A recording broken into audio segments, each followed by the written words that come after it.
সন্ন্যাসী না হইও নিমাই, সন্ন্যাসী না হইও। আগে তোমার মা মরিলে তবে তুমি যাইও রে। সচিমাতা কোন জ্বালায় বলেছিলেন কথাগুলো? শুধু ছেলেকে হারাচ্ছেন বলে? ঘরে বধূ বিষ্ণুপ্রিয়া জ্বলন্ত আগুনি, কি দিয়া প্রবোধ দিব বলো নিমাই শুনি। কি বলবেন বিষ্ণুপ্রিয়াকে, যে তার ছেলে আর নারীর সঙ্গে উৎসাহী নন? ভক্ত পুরুষদের মাঝে সে নারী ভাবে আপ্লুতা। রাধা ভাবে সে কেবল বৃন্দাবনের পথসন্ধান করে চলেছে। কৃষ্ণের অঙ্গ সৌরভের অনিবার্য আকর্ষণে। নিমাই স্যার কিন্তু এখনো সৌরভদার সঙ্গেই আছেন। সন্ধান ব্যর্থ হয়নি তার। প্রজাপতি বলো সৌরভই বলো, তিনি কৃষ্ণকে পেয়েছেন। হ্যাঁ স্যার। কিন্তু কর্ণ কি পেয়েছিলেন কৃষ্ণকে? মহাভারতের কৃষ্ণ আর চৈতন্যদেবের কৃষ্ণ কিন্তু হ্যাঁ, এক নট অবভিয়াস কথা বলো না তো। কূটনীতিবিদ কৃষ্ণের পরামর্শে কুন্তী গিয়েছিলেন কর্ণের কাছে। বঞ্চিত পুত্রকে ফিরিয়ে দিতে মাতার ক্রোড় লোভ দেখিয়েছিলেন। রাজ্যের, বৈভবের, সাফল্যের, দর্পের, ক্ষমতার, নারীর। বলেছিলেন পাঞ্চালী কিন্তু তোমার হতে পারে। পাঞ্চালী হতে পারত।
ঝড়ের রাতে তোমার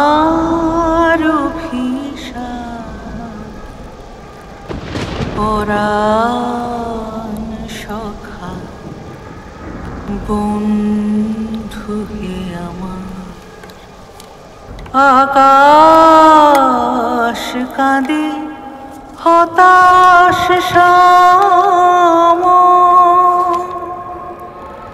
নাই যে ঘুম নয়নে মম। আকাশ কাঁদে হতাশ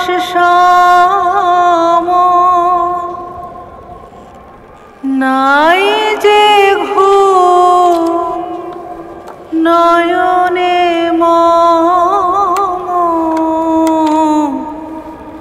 দুয়ার খুলি হে প্রিয়তম, চাই যে বারে বার পরাণ সখা বন্ধু। আরে বোকার মতো কাঁদছো কেন? বোকার মতো? অকারণে কাঁদলে তো বোকার মতোই হয়। 10 মিনিট ধরে কেন। অকারণ? তোমাকে দেখতে চাওয়াটা বোকার মতো? এত রাত্রে দেখা করব কি করে? তোমাদের বারান্দার নিচে গিয়ে পাড়া মাত করে জুলিয়েট বলে চেঁচাবো? আরে বাবা, কাল তো দেখা হবেই আমাদের। কাল যদি আর না আসে কর্ণ? কেন? সূর্যকে বারণ করে দেবে নাকি উঠতে? পাঞ্চালী, আমি সূর্যপুত্র কর্ণ, আমি বারণ না করলে সূর্য উঠবেই, তোমার বলাতে কিচ্ছু যাবে আসবে না। আমি সূর্য ওঠার কথা বলিনি কর্ণ। কার ওঠার কথা বলছো তাহলে? পৃথিবী ধ্বংস হয়ে যাবে নাকি কাল? প্রলয়? দেখো, আমরা এরকম কথা বললে কিন্তু আর কেউ না হোক ললিতা উঠে যাবেই। ললিতা ঘুমের ওষুধ খেয়ে ঘুমোয়, আমি জানি। পার্থ তো ঘুমের ওষুধ খায় না।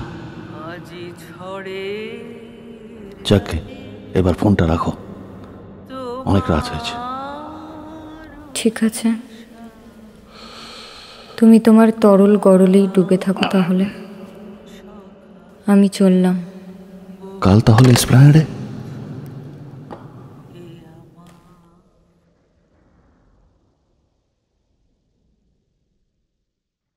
হ্যাঁ বল। কি রে? এই প্রশ্নটা তুই করছিস আমাকে? না, আসলে মাঝখানে বেশ কিছুদিন। মাঝখানে অনেকেরই অনেক কিছু আসে রাধেও, তার ভেতর থেকেও বন্ধুরা ঠিক সময় বার করে নেয়। না, আসলে ব্যাপারটা সময় নিয়ে। তা নে নে না, কত সময় নিবি নে। সেরকম নয় ঠিক, মানে ব্যাপারটা সময় সাপেক্ষ নয়, সময় সংক্রান্ত। সংক্রান্ত মানে বিষয়টাই সময়? এক্স্যাক্টলি, বিষয়টাই সময়। কি আলবাল বকছিস? না মানে সোজা পয়েন্টই আসি তাহলে। আবার তো সেই পয়েন্টে আসা। আচ্ছা, তুই কি কখনই কোনো পয়েন্টে থাকিস না, যে সবসময় পয়েন্টে আসতে হয় বারবার? সেই ছোট্টবেলা থেকে দেখছি। এত হেয়ালি করিস কেন? সোজা না, এই ব্যাপারটা ওরকম নয়। আসলে আমি একটু গুছিয়ে নিতে চাইছি একটা প্রজেক্ট। গুছানো প্রজেক্ট না প্রজেক্ট গুছানো? দুটোই। মানে তোকে বুঝতে হবে পার্থ, ব্যাপারটা আমার পক্ষে সহজ নয়। তাহলে বল, কঠিনকে সহজ করার চেষ্টা করি। মনে আছে তুই কোনো অঙ্ক বুঝতে না পারলেই আমার কাছে নিয়ে আসতিস, কেমন কাঁদো কাঁদো গলায় আবদার করে বলতিস, একটু সহজ করে দে না পার্থ? মনে আছে? একটু সহজ করে দে না পার্থ। কি সহজ করতে হবে সেটা না বললে? না, বলছি। গুনবো? 9, 8, 7, 6, 5, 4, 3, 2। আমার মৃত্যুর জন্য কেউ দায়ী নয়, আমার নামেই ভুল ছিল। 5 না হলে কি পাঞ্চালি হয়? মনে আছে? মহাপ্রস্থানের প্রথম পতন তো আমারই হওয়ার কথা। তুই মানে তুই কি করে জানলি? তুই তো দেখিয়েছিলিস চিঠিটা, মনে নেই? হ্যাঁ, কিন্তু তুই মনে করে রেখে দিয়েছিস কেন? শুধু ওই 4টে সেন্টেন্স মনে রেখেছি, বাকিটা ইরেলেভেন্ট। ইররিলেভেন্ট মানে তোদের পার্সোনাল ব্যাপার। কিন্তু ওই 4টে সেন্টেন্স ব্যক্তিগত নয়। দেখ রাধু, তোকে, একমাত্র তোকেই কিন্তু আমি চিঠিটা পড়িয়েছিলাম, পুলিশকেও দেখাইনি। আর তার মধ্যে থেকে 4টে, জাস্ট ওই 4টে লাইন তুই মনে রেখে দিয়েছিস কেন? স্পেশাল কি আছে ওতে? বুঝতে পারছিস না? না, পারছি না। প্রায় 30 বছর আগের কথা, আমি কিছু টেরও পাইনি। মানে পাঞ্চালির ব্যবহারে কোনো ইঙ্গিত ছিল না যে পরের দিনই একদম নর্মাল রাতে আমার মাথা টিপে ঘুম পাড়িয়ে দিল, বুবলুকেও। তারপর যথারীতি ভোরে উঠে স্নান সেরে গায়ে পাউডার দিয়ে যত্ন করে আমার আর বুবলুর জল খাবার তৈরি করে আমার জন্য কফি বানিয়ে প্লেট দিয়ে আবার সেটা ঢাকা দিয়ে চিঠিটা আমার মানি ব্যাগে গুঁজে রেখে আমার অফিসের জামা ইস্ত্রি করে হ্যাঙ্গারে ঝুলিয়ে তারপর নিজে ঝুলে পড়ল। কি ইজি! বুবলুর মুখের সেই এক্সপ্রেশনটা আমি কোনোদিনও ভুলবো না, যখন ও এসে আমাকে ঘুম থেকে তুললো আর বলল, মা তারা হয়ে গেছে বাবা। আমি সেসব ভুলে যেতে চাই রাধু। তুই একদিন পর হঠাৎ আমাকে সব কেন মনে করাচ্ছিস? এই 30 বছরে না আমি ওই সবগুলো জাস্ট কন্ট্রোল অল্ট দিয়ে ডিলিট করে দিয়েছি। আমি তোকে এসব মনে করাতে চাইনি, কিন্তু বলতে যে হবেই পার্থ। কেন? ওই যে বললাম, গোছাতে হবে তো সব। কি গোছাবি? জীবনটাকে একটা সুটকেস নাকি যে সব প্যাক করে তার ভেতর ঠাসতে হবে? এ কি কোনো হোটেলে বেড়াতে এসেছিস? এই জামা প্যান্ট জুতো মোজা জাঙ্গিয়া এমনকি বেসিনে তাকে রাখা ওই প্রায় শেষ হয়ে যাওয়া টুথপেস্টটাও ভরে নিতে হবে? কিচ্ছু ভরে যাবে না? আমি তা বলিনি পার্থ। তাহলে কেন বলছিস এসব? পাঞ্চালির বডিটা পাখায় ঝুলছিল, গলায় পেঁচানো ওই বেডশিটটা খুলে পাঞ্চালির শরীরটা খাটের উপর রেখে প্রথম ফোনটা তোকে করেছিলাম, কারণ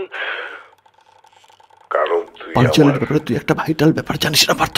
how does it matter now? মানুষ মরে গেলে সবকিছুর ঊর্ধ্বে উঠে যায়। আরে তুই তো মরে যাসনি হারামজাদা এখনো। পাঞ্চালির কি ভাইটাল ব্যাপার জানিস বল? ওর নামই তো পাঞ্চালি। আমাদের নামের ব্যাপারে সবাই আমাদের খেপাতো। অর্জুন আর দ্রৌপদী বলতো, সে কলেজ থেকেই। তুইও তো বলতিস। আমি কাউকে বোঝাতেই পারতাম না যে আমার পুরো নাম আসলে পার্থ সারথী, মানে কৃষ্ণ।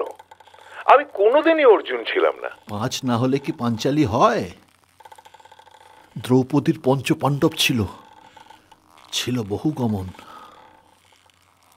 মহাপ্রস্থানের প্রথম পতন হবার কথা তো আমারই। এক মিনিট। এই তুই কি ডিটেকটিভ এজেন্সি খুলেছিস? আমি কি তোকে পয়সা দিয়ে অ্যাপয়েন্ট করেছি পাঞ্চালির উপর নজরদারি করতে? তাহলে বলতেই হচ্ছে mister Dutt, you are 30 years too late for that. পাঞ্চালির চিঠিতে একটা কনফেশন লোকানো ছিল, একটু বোঝার চেষ্টা কর। এসব তোর কি মাথা খারাপ হয়ে গেছে রাধু? হ্যাঁ, 30 বছর বাদে তুই আমাকে নতুন করে জানাবি যে পাঞ্চালি আমাকে চিট করেছিল? শোন, কোনো লুকানো কনফেশন লাগবে না, ও আমি তখন থেকেই জানতাম। আরে ওসব একটু মন দিয়ে শরীরের ভাষা শুনলেই বোঝা যায়, দেখলেই পড়া যায়। এ নিয়ে আমি একদিন ওকে কনফারেন্সও করেছিলাম, স্বীকার করেনি অফকোর্স। আর আমিও তো কোনো অকাট্য প্রমাণ দিতে পারিনি, সব ছেড়ে দে, লিভ ইট। আর আমি যদি আজ তোকে সেই অকাট্য প্রমাণ দিই? আরে কিসের অকাট্য প্রমাণ দিবি? আসামি নিজেই নিজেকে তার সাজা দিয়ে দিলে কিসের কি প্রমাণ?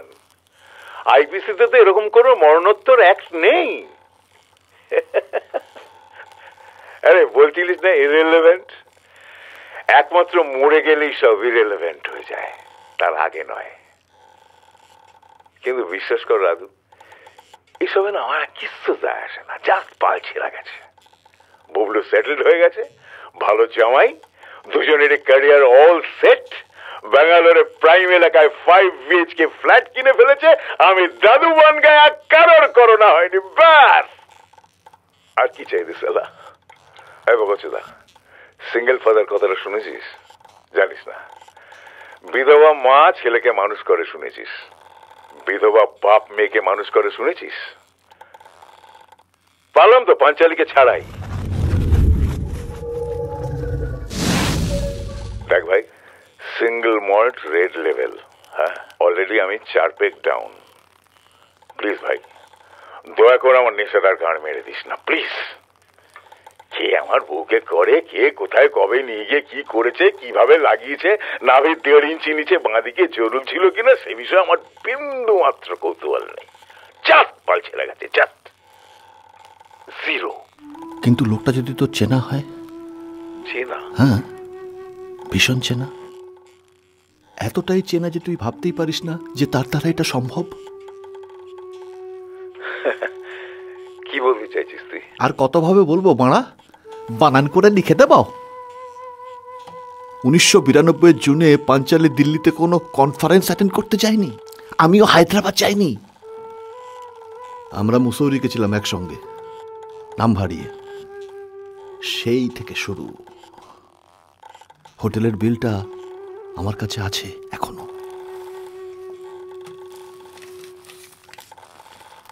ছবি আছে, দেখাতে পারি। ফিরে এসে প্রেগন্যান্সি টেস্ট করিয়েছিলাম আমি ওকে নিজে নিয়ে গিয়ে। হ্যাঁ, তোর বেডরুমেও শুয়েছি বহুবার, তোর কাজের মহিলাকে ঘুষ দিয়ে। হ্যাঁ, নিয়ম করে আমরা ব্লু ফিল্ম দেখতাম একসঙ্গে। হ্যাঁ, তোর জানি তোর শীঘ্রপতনের সমস্যা। হ্যাঁ, ও আমাকে কর্ণ বলে ডাকতো। হ্যাঁ, ওর ডান দিকের গালের টোলটা বেশি ডিপ ছিল। হ্যাঁ, কলেজের সঞ্জীব স্যারের সঙ্গে ও রেগুলার শুতো। তুই ঠিক ধরেছিলি। কলেজ লাইফের পরেও আরও 2-3 জন ছিল, তাদের সবাইকে তুই চিনিস। হ্যাঁ, ও আমাকে সব বলতো এই কথাগুলো। হ্যাঁ, ওর নাভির 1.5 ইঞ্চি নিচে বাঁদিকে একটা ছোট জরুল ছিল, হার্ট শেপ, ব্রাউন রং, মিলছে। হ্যাঁ, ও সুইসাইডের আগের দিন রাতে আমায় ফোন করে বলেছিল কাল যে যদি আর না আসে কর্ণ। আমি নেশার ঘরে উড়িয়ে দিয়েছিলাম কথাটা। হ্যাঁ, আমি ওর থানা থেকে ওর পোস্টমর্টম রিলিজ লেটারটা বার করে এনেছিলাম ঘুষ দিয়ে। হ্যাঁ, শ্মশানেও গেছিলাম, খাটে কাঁধ দিয়েছিলাম, কাঁদিনি। তোর কাঁধে হাত রেখেছিলাম। হ্যাঁ, সান্ত্বনা দিয়ে বলেছিলাম স্টেডি স্টেডি, কাঁদিনি। হ্যাঁ, এখনো দিব্যি খেয়ে পড়ে কাঁদি না।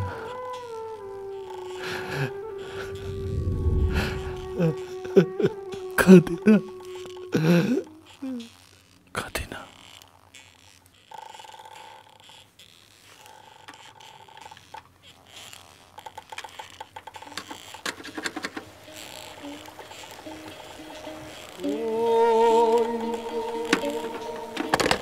গেলা রে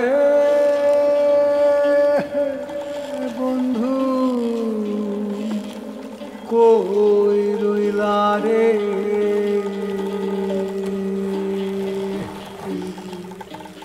হায় রে আমারে সারিয়া রে বন্ধু, কই গেলা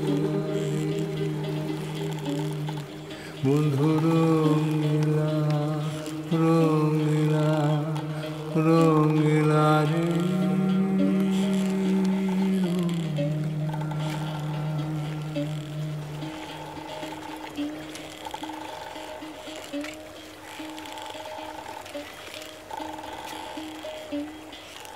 তুমি হইও সান্দরে বন্ধু, আমি গাঙের পানি,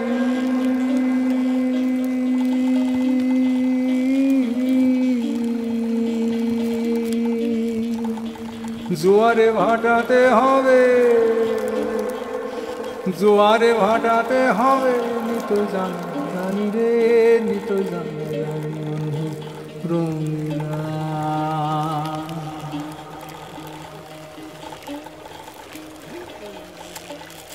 তুমি হইয়া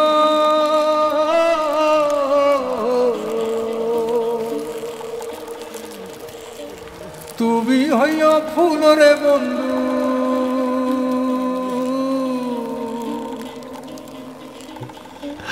আমার চলো পাঁচালি।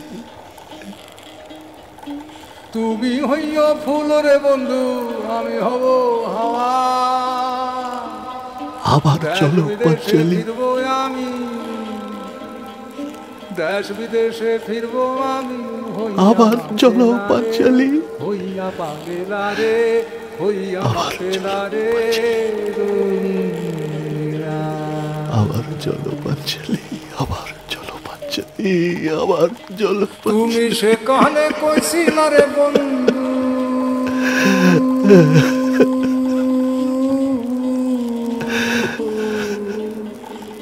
সে কালে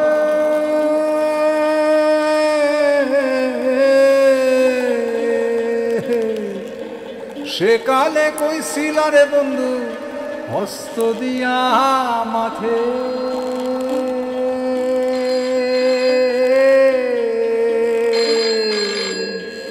আমি তোমার মালার ফুল হইয়া, আমি তোমার মালার ফুল হইয়া ফুটা রব সাথে রে, ফুটা রব মোবাইল নাও না কেন? সাথে। শালা কিনে দেবো আমি? সে মানদার তার আমলে একটা গাবদা ফোন নিয়ে বসে আছে। আমার শালা তখন কয়টাই ড্রপ করে গেল। কতবার করে ট্রাই করছি, শালা লাইনই দিচ্ছে না। খালি কণ্ঠ খালি রইল।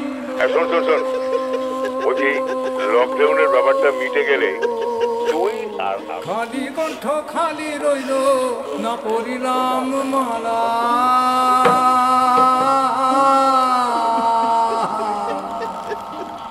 নাইলো মোর প্রাণের প্রতি,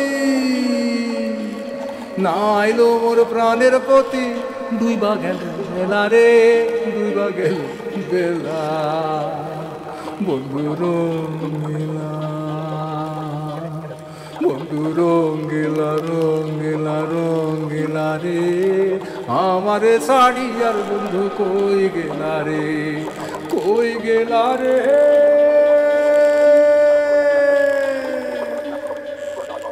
বন্ধু কই রইলা রে, আমারে শাড়ি আরে বন্ধু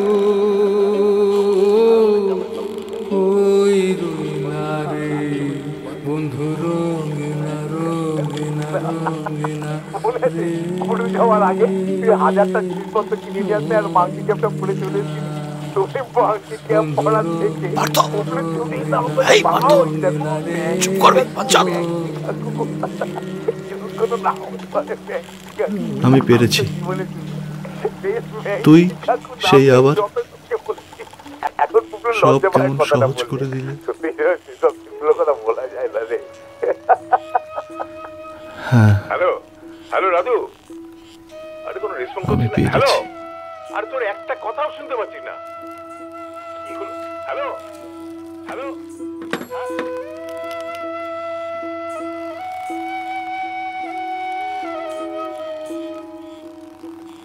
জানো কর্ণ, আমি বোধহয় এইভাবে বাঁচবার, বেঁচে উঠবার জন্যেই জন্মেছিলাম, এই স্বেচ্ছা মুক্তিতে। এতে তোমার কোনো দোষ নেই, এটাই হওয়ার ছিল, হতোই, আজ নয় কাল। ফ্যান থেকে ঝোলা ওই পেঁচানো বেডশিটটাই আমার স্বর্গের সিঁড়ি। কিছুই তো দিতে পারিনি তোমায়, তাই এই শেষ দীর্ঘশ্বাসটুকু দিলাম। আর এই চিঠিটা, এটা তোমাকেই লিখলাম, কিন্তু দিলাম না। চোখ থাকলে আমার আগুনের শিখায় তুমি ঠিক এর অক্ষরগুলো দেখতে পাবে। তখন কষ্ট করে একটু পড়ে নিও, কেমন? ইতি, তোমার পাঞ্চালী।